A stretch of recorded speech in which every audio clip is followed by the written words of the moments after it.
Los entregables están dirigidos a los profesionales de la organización. ¿Ok?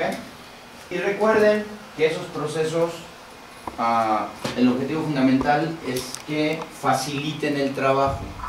No que lo dificulten, sino que lo faciliten. Bueno, entonces, ya están aquí nuestros procesos, ya está nuestro mapa de alto nivel. Ajá. Metodológicamente, ¿cómo lo vamos a hacer? Insisto, es una cuestión metodológica. Nuestro supuesto es que va a haber una empresa de soporte, que no somos nosotros, es alguien más. Esto lo hacemos con el objetivo de vigilar que lo que nos están entregando es de valor. O sea, vamos a sacar a la empresa, pero nada más como un supuesto.